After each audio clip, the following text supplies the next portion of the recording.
Welcome back to the Spiritual Clinic. Today, we're diving into a topic that often raises questions and concerns among believers: the different versions of the Bible. We'll explore how various translations handle Scripture, including instances where verses are removed, replaced, or extracted. Let's get started. The Bible is the foundational text of Christianity, but did you know that there are numerous versions of it, each with its own translation philosophy? While the core message remains consistent, some versions differ in their handling of specific verses. Let's begin by understanding why these differences exist. Different Bible versions exist primarily due to varying translation philosophies, historical context, and manuscript evidence. There are three main approaches to translation. Formal equivalence, also known as word-for-word translation. This approach seeks to stay as close as possible to the original Hebrew, Aramaic, and Greek texts. Examples include the King James Version, or KJV, and the New American Standard Bible, or NASB.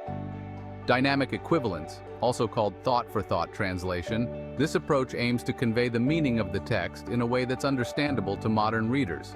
Examples include the New International Version, or NIV, and the New Living Translation, or NLT.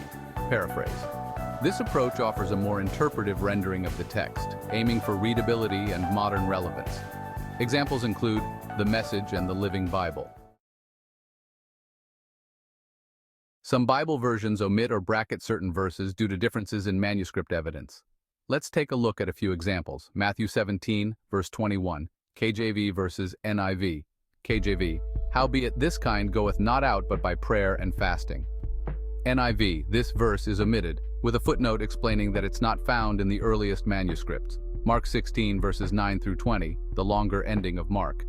This passage, which includes the post-resurrection appearances of Jesus, is included in most Bibles but is often bracketed or footnoted in versions like the NIV and ESV, indicating that it's not found in the earliest manuscripts. John 7, 53-8, 11, the woman caught in adultery. This passage is included in many versions but is often bracketed or footnoted, noting that it doesn't appear in the earliest manuscripts of John's Gospel. In addition to omissions, some verses are translated differently, impacting the meaning or emphasis. Here are a few examples. Isaiah chapter 7, verse 14.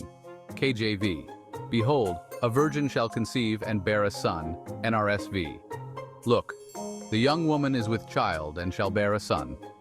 The difference lies in the translation of the Hebrew word alma, which can mean young woman or virgin. 1 John chapter 5, verse 7, also known as the Comma Johanneum, KJV. For there are three that bear record in heaven, the Father, the Word, and the Holy Ghost, and these three are one.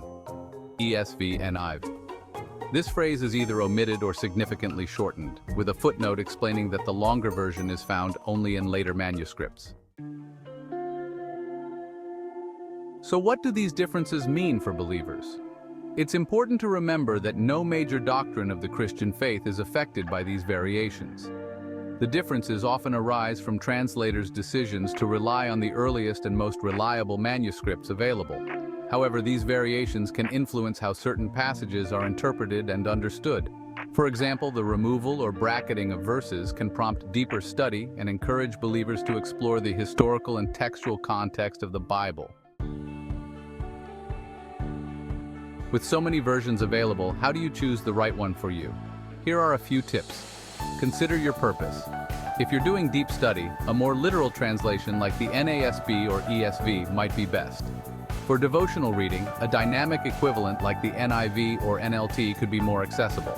Compare translations. Using multiple translations can provide a broader understanding of a passage.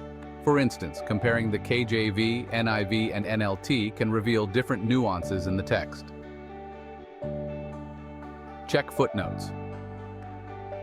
Many modern translations include footnotes that explain textual variations and manuscript differences, which can enhance your understanding of why certain verses are omitted or translated differently. The variety of Bible translations reflects the rich history of the text and the ongoing effort to faithfully convey God's Word to each generation.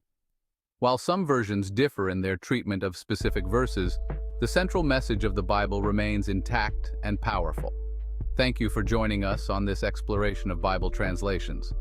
If you found this video insightful, please like, share, and subscribe to the Spiritual Clinic for more content on biblical studies and spiritual growth. Until next time, stay blessed, stay